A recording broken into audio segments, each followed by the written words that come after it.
Hello, hello, hello. My name is Charlie, and what are the chances you're listening to All Things Life with Charlie? Like, yo,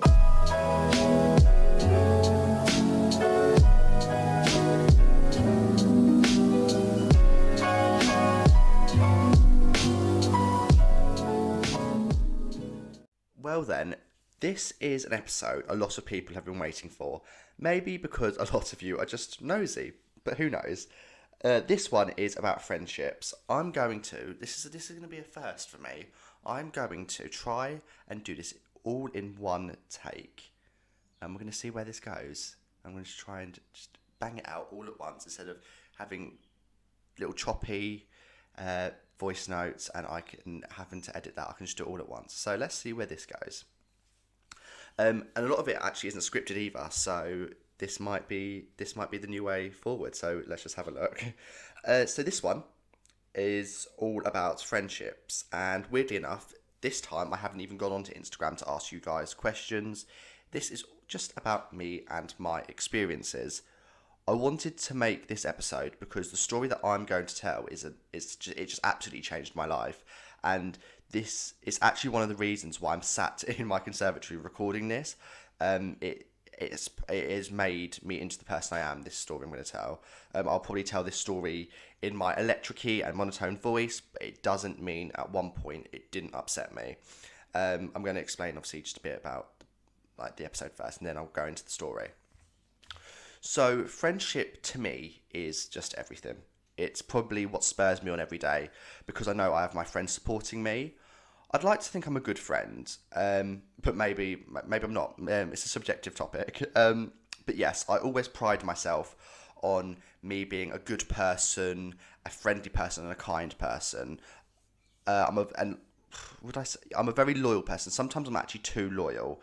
And that sometimes ends in tears and leaves me out in the cold for me being too loyal. But there you go.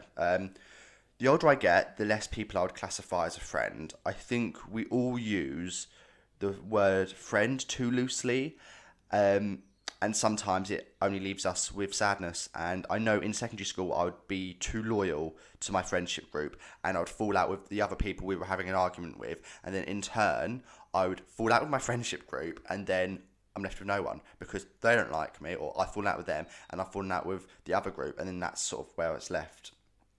Um, so sort of, I think with regards to being friends with people, as I've gotten older, I've realised to pick them more or choose them more wisely, I guess. Um, but that whole thing of having arguments with people being too loyal, that's happened a good few times. That has happened a good few times. I'd say about three times, honestly. Um, well, that's it, isn't it? But friendship for me is a major sector of my life. All my friends are amazing. I just adore them. And my best friends are just the creme de la creme of people. I'm not going to name them all for the sheer fear of missing anyone out. For ages, I never had a best friend. So, like in primary school, I never had one. The whole class was my best friend. I played with everyone, given they were mostly girls. But I do just have that main tendency to be friends with girls. I have this pull towards having friendships with girls or women as I get older. But I can't even say it's because I'm gay because it's such an outdated stereotype to say that, isn't it? But even my mum said from a young age, if my mum ever had a dinner date or she was going out for lunch with the girls, me as like a 5 year old would be like a rat up a drain pipe. And then when my nanny would have sort of her friends over for dinner and we'd be invited, I absolutely freaking loved it. I just loved the female company. Um, yeah, so maybe that's why I love my job so much because my whole team are women and I'm the only guy on my team. There's obviously guys that work in the department, but on my team, I'm the only lad. Um, but I think I'd like to think I fit right in. Obviously, people, the girls, the work girls that listen to this, I'd like to think that I fit in with you guys. If I don't tell me because I'll probably get really, I'll get really upset. Um, but yeah, as best friends go, I never had them in primary school, and I was never one of those kids that would know people from different schools, because I went to school just outside of Watford, but I actually lived in Wembley, so my mum would drive to drive to Watford, just outside Watford, because that's where she worked, so it just sort of made sense. So I wasn't one of those kids that played around the estate and like met different kids from different schools. But yes, that's just, I sound like such a deprived child. Like nice one, Trudy. No, didn't bother me. Like, but even in secondary school, you had all these people that had friends from different schools and they would go meet up, but I just never really had that. Not that it upset me, I just never had it. Like, all the people that went to different schools, when you went to year seven, obviously your primary school lot sort of break apart into different schools. I never kept in contact with them. I did sort of maybe a bit later on when sort of things like Instagram and Snapchat came out, but nothing major. I started secondary school in 2012, and my best friends then were a group of girls I went to primary school with. And then I made some friends from my classes, and so did they. So then we had quite a big group, so it was like really comforting. Sort of being an 11-year-old, that sort of being in that friendship group, it was quite nice. My first best friend in secondary school was actually a boy. So, I ventured out like the gay little social butterfly I am. And so we used to go around. I used to go around his house. It was actually it was lovely. It was, and for me, it was this whole new, like, it was a bit like a minefield. Like, because I didn't know how to act. Being friends with boys, because obviously it's a bit different. But yeah, so that friendship group sort of ended and sort of dissipated with a little bit of beef, but that's sort of 12 and 13-year-olds for you. But now I have good friends that I met in secondary school, that couldn't stand me and I couldn't stand them. That's sort of how it goes. Or ones that I've fallen out with a couple of times. I've had friends that I've fallen out with, but then we've matured a couple of years later and gotten over it. But I would say, about 6 or 7 different friendship groups throughout secondary school and sixth form. And they have changed and warped for so many reasons.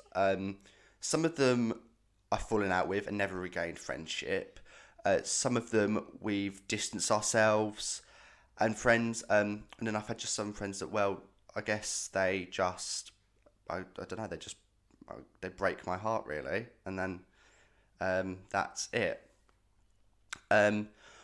One of my closest friends left my school in year 9. So, God, that was 2015. Yes, because it's the same year. So, weirdly enough, without sounding really, she left.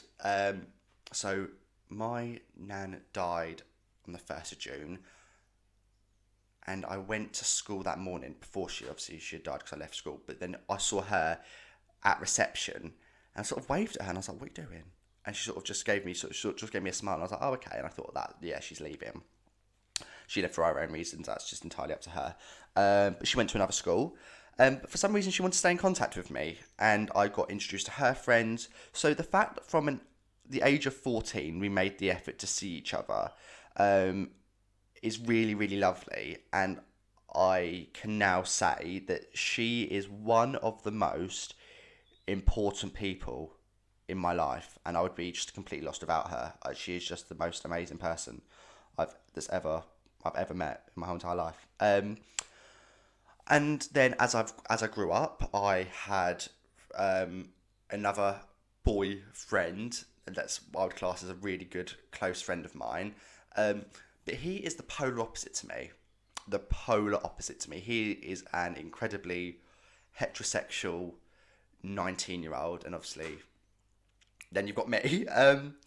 But we have such a laugh, and I think for me, I've always struggled with making friends with boys, and I think it would be down to the fact that this can sound really sort of like, don't like, it's really upsetting, but I have a bit of a struggle with making friends with boys and trying to decipher whether they want to be friends with me, whether they're trying to make a joke out of me, or they fancy me. And you've got these straight guys, because I don't know sort of how to socially act around boys, because all I've known is to be friends with girls. Sometimes I don't know how to act. But that's just a learning curve, I guess. But then, actually, going to work in A&E, I'm friends with such a vast sort of different type of people. Obviously, a mixture of men and women. I'm able to sort of understand and building friendships with boys, and I'm able to sort of tell the difference now, which I'd like to say is quite a good thing to do because I don't want to make myself look like an absolute tit. When I went to uni for 8 days in 2019, because it seems like ages ago, 2019, yeah, I made friends with people in my flat, and they were just the most amazing people, and I love them with all my heart. They are so different to me, and they lead completely different lives. Some of them live in Doncaster, Catterick, Croydon, like Luton, sort of Hitching way. They're all so sort of far away from me. But they're just amazing. They still invite me back up to visit, and I love it. Why do I keep saying love? Take a shot every time Charlie says love, because that's all I'm saying in this podcast. We have the best time together when we're together. But that there shows you it's not about the time you've known someone. It's in fact the quality of the person. Now, they are such good friends. And then last time I was up in September, I said to them, you've got to remember, in all, like, when you think about it, we've actually only seen each other, like, face to face for 2 weeks. We've seen each other for 2 weeks, and this is how close we are. And it's really bizarre, isn't it? Because it just goes to show the quality of that person. Now, story time.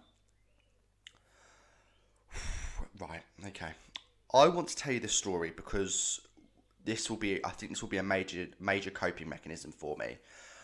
I can actually feel my palms getting sweaty just thinking that this is going to go on a podcast. But this may actually help some of you that are or were in the same situation with me. So that's what spurred me on to do this, because it's not just for me, it's about you guys as well. A lot of you will already know who they are, but I'm obviously going to keep them nameless because I would never even dream about naming them, because that's not fair at all, and I'm not an arsehole. I'm also going to state the facts. I'm not going to dramatise things, because that's not fair either, because I'm theoretically I'm just talking and they're not saying anything. So I was in a friendship group it was four. It was me and three girls. What a shocker. I was friends with them for quite some time. I'd become really close with them in year 11 and sixth form. So it was two sisters and another girl and then me. We did everything together. We did absolutely everything together. Winter Wonderland, we've done concerts together, went on holiday to Malia, 18th birthday parties, like the works. One of the girls, so two sisters and the girl, one of the girls was a day guest at my mum's wedding. So she was there for the whole day of the ceremony. Like, she shared a hotel room with me, like, proper. These weren't just some sort of average girls. They were, like, my best friends, and I loved them with all my heart. I came back from uni, and I was in such a low place, and I'm never usually like that. People that know me know that I'm not a sort of depressed person, but it was almost like I'd come back from uni and my world had just sort of shattered to pieces, really. It just left me in a bad place. I went on a night out with my best friend Dylan and one of the other girls from that group. Fair enough, I didn't invite the sisters because they would have always said no. And I should have given them an invite. Looking back now, but it's done now, isn't it? Anyway, that was... So me and said girl was maybe a little bit closer than what we were with the sisters, purely because we did more things together. We went to concerts together. When we was younger, we went like on shopping trips. Like, I did just adore her. We sent each other memes on Instagram like every day. And then sort of over the coming weeks of 2019, like December and New Year, so the last couple of weeks of 2019, I say, I could see it was getting less and less. Like, she was messaging me less and less, and I could tell sort of maybe something was up, but I don't know. I just sort of chose to ignore it, I guess. But that is the big thing I want to tell you. If you think something's happening, always address it. Read the signs. Don't choose to ignore them. Don't choose to ignore them, because that's what I done, and look where it's got me. They asked if I wanted to spend New Year's Eve with them on 2019, and I declined because I'd already made plans, which is understandable. We make other plans. I did say to them in a passing comment that if the work on my dad's house had been done, I might have a little party round my dad's house, because I'd love to get all my friends together to see the new year. That would be lovely. But the work at my dad's house hadn't been done, so I didn't actually speak about it then, sort of thereafter. But the new year was sort of where everything changed. I started my job. Well, as I'm recording this, it's the 13th of January. So actually, I started a year ago today, which is really bizarre. But anyway, they went on lunch dates to St Albans and didn't invite me. And that probably happened about 2 or 3 times. And I chose yet again to ignore it because I thought I'm at work and I wouldn't have been able to go anyway. So that's it, really. Been nice to have an invite, but then you've got to see it as I didn't invite them once, so they didn't invite me. Maybe that's a tit for tat they were thinking of. I don't know. On the 31st, oh god, that sounded so common. On the 31st of February, January, me and Dylan, or Dylan and I, went out just for a night out, and the three of them were out and didn't invite me. And I was like, well, it's for one of their mum's birthdays, not the sisters. It's for the other girl's mum's birthday. So what can I say? But we walked into a bar. They saw me and they ran off. The three girls ran off, like ran to their table, I guess. Probably said, oh my god, Charlie's here. Which, I'm not being funny, that makes me sound so self-centered. But what other reason do you have for running off? I don't know. Us as a group, let me just say it, us as a group love to gossip. We loved to gossip. Would I say I still gossip now? Probably a bit. And they might do too, I don't know. So yeah, I said to Dylan, oh my god, I said, can we just go home? This is so stupid, and this is exactly what I didn't want to happen. And then Dylan was like, well, no, we're staying. She was like, if that happened to me, what would you say? And I said, well, we're absolutely staying. They're not going to ruin our night. And she said, well, that's exactly what you need to think like. I said, yeah, fair enough. So we had a couple of drinks. Dylan ended up, had spoke to one of them in a little tipsy state and said, come on, guys, let's sort this out. And one of the girls went, I don't think there's anything to sort out. And I thought, oh my god, the audacity. But anyway, we had a couple of drinks, left the club to go to another one, and I heard my name called. So I turned around, and it was one of them, and they said, oh, do you want to come to Canvas with us, which is another club? And I thought, she was like, yeah, do you want to come and come with us? And I thought, oh my god, yes. I thought, yes, like 1,000 times over. I thought, oh my god, like, they do actually like me, and I'm overthinking it, and they want to be my friend. I'm gonna get my best friends back, and it's all gonna go back to normal. So yeah, we spent the rest of the night together, and it just felt so normal. I loved it. When I went back to Lynn's house, I gave one of the girls a message and said, the one I was closer with, I said, oh, so nice to see you. Give me a call tomorrow, and we will have a little chat.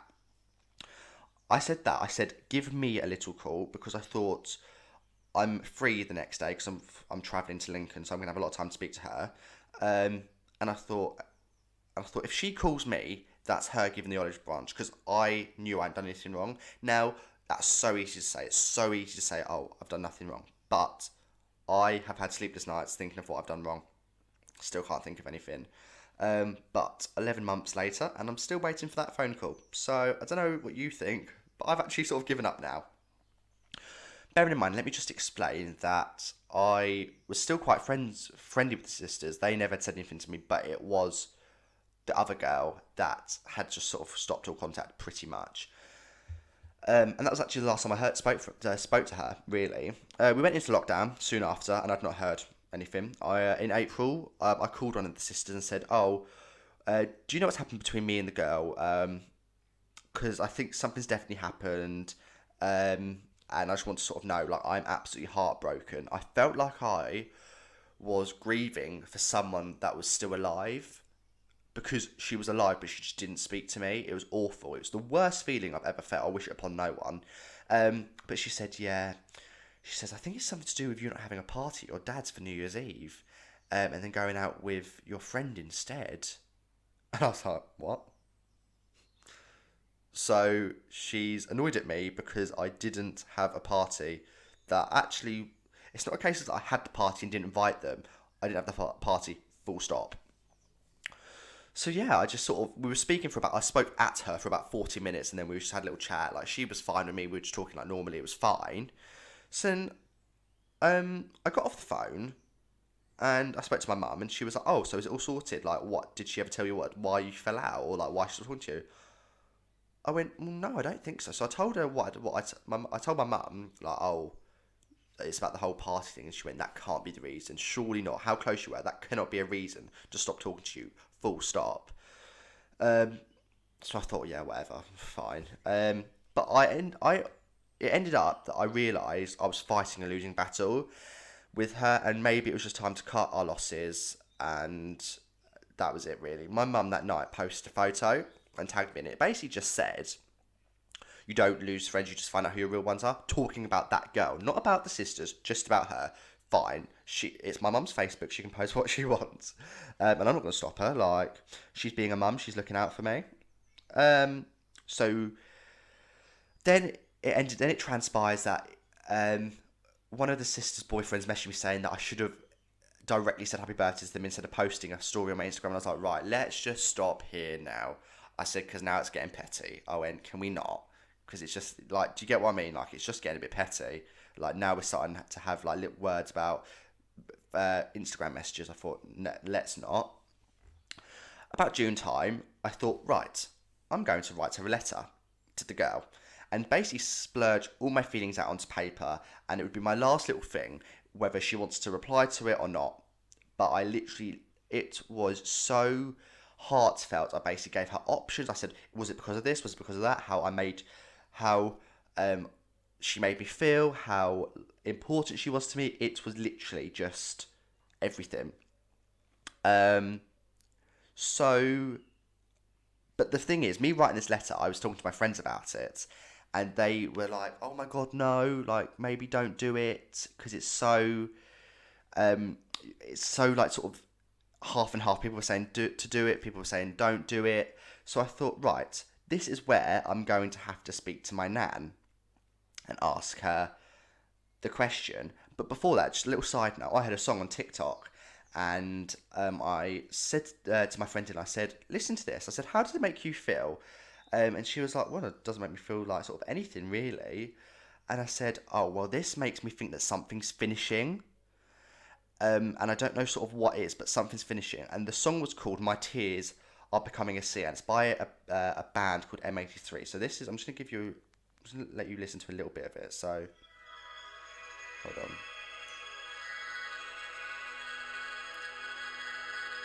So hold on.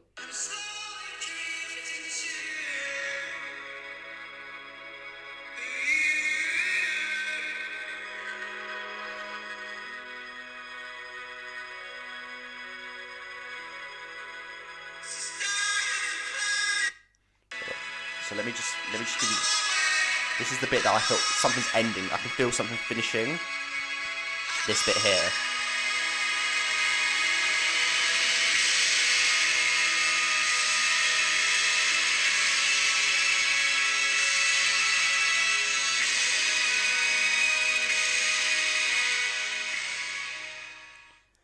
So I literally listened to that. I thought something's ending. And if you listen to my last episode, you obviously heard about me asking my nanny a question about the letter. So then give me the sign, um, and then like I said, I was scrolling through my For You page, and I was on TikTok, and a TikTok that was made by one of the girls came up, and it was basically saying about dropping a toxic friend. And then suddenly you're the bad guy. And I thought, right, I thought, this is my sign. This is exactly, I said, right, I'm definitely not sending that letter. She can absolutely do one. And then that curiosity got the better of me. Um, and I had a look at the comments, and one of the sisters has commented on it saying, "Oh my god, so relatable," because they still obviously they're still friends, not with me. But so at this point, I was seething with rage, and I messaged her and I said, "How dare you?" I went, "Could you imagine you going on TikTok, finding a TikTok about you, and then it didn't have my name?" A lot of people have said to me, "Oh, it might not even be about you because your name's not in it." This girl didn't have a lot of friends. She had the sisters, she had me, she had a couple of other friends. It could not be about anyone else but me. Um, so I thought, and then I messaged her, sent her a long message. And I thought, you know what? She hasn't opened it. I'm actually going to delete it and carry on with my life and just drop them out. And if they ever ask about me, or they ever ask sort of why I've done that, I'm going to explain why. But for now, I'm just going to leave it. But fucking sod's law, she'd already seen the message and without sort of reading it properly, and messaged me back and said, "Oh, the reason you probably think it's about you is because you're actually a really toxic person yourself." And I was like, "Whoa!" I said, "The front of this girl," because she would have never said this to my face. So then we had a massive argument. I said some choice words that I do regret, because no one should be called those type of names. But it was in anger, and that's the only thing I probably do apologise for. But yeah, then she said, "Oh, you're getting your mum involved," and I said, "No, my mum's just being my mum." I said, and then when she brought up my mum, that was like the proper, oh my god, how have I not gone to this girl's house and say something to her face? Because my mum, as you all know, is just my best friend. Don't bring my mum up into this. like if excuse me, should we start talking about mums? Should we start talking about your mum? Because I'm pretty sure you wouldn't want me to. So, yeah, and then she basically said I'd changed in the last year of sixth form, and I was like, "But we've done so much together, and you chose to say nothing to me." And I said, "Give me the reason why why this has all happened. What have I done that's made this all transpire?" She went, "Oh god," she was like, "Do you know what, Charlie? There's no even point telling you because it's going to open a can of worms." I went, "So you're not going to tell me?" I went, "Okay." So clearly it's a piss poor excuse. But then I sent a final voice note because we was doing it for voice notes, and I said, "Do you know what?" I said, "I'm finished." I went, "You can carry on with your life. You do you." She thought I was a jealous person. I went, "Okay, it's fine. You do you. Just carry on. I wish you the best of luck." I don't know. Do I wish her the best? I genuinely don't know. I'm so divided. But I don't wish badly upon her or them. But I said, "Yeah, you carry on. You do your own thing. But from now, I am finished." I sent that voice note. And she went, "Oh my god, Charlie, your voice is so annoying. Just stop." And I thought, right, that's actually going to spur me on. That's not going to make me stop.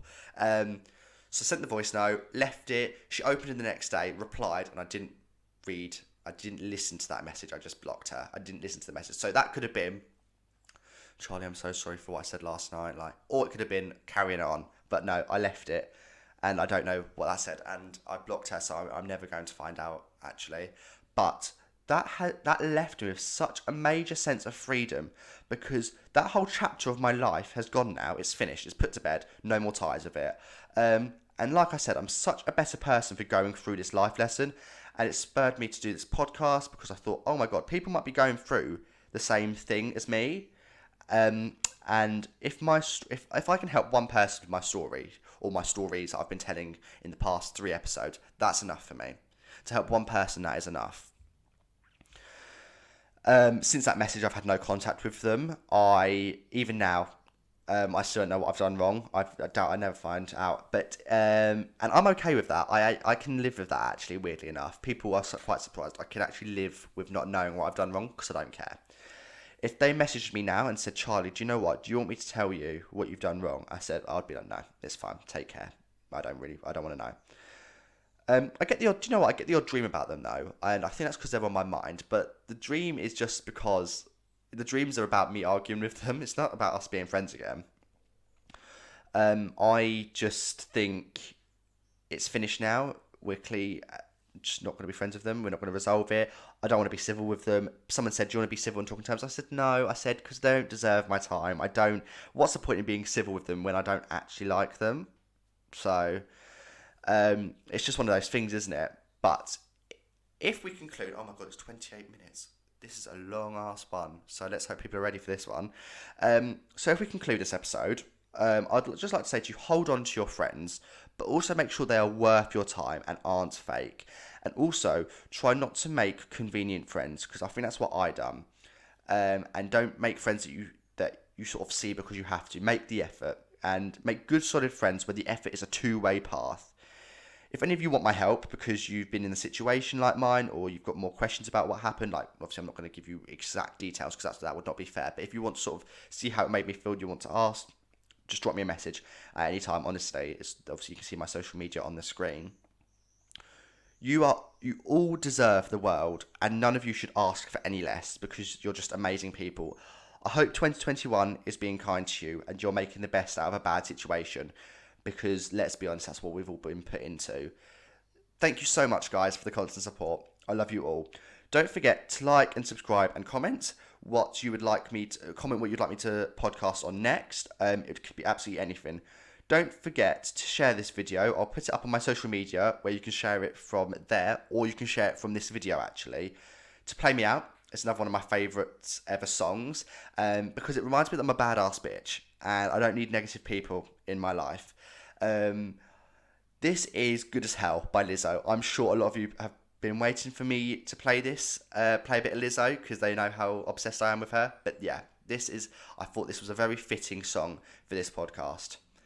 Guys, I'm Charlie, and you've been listening to All Things Life with Charlie.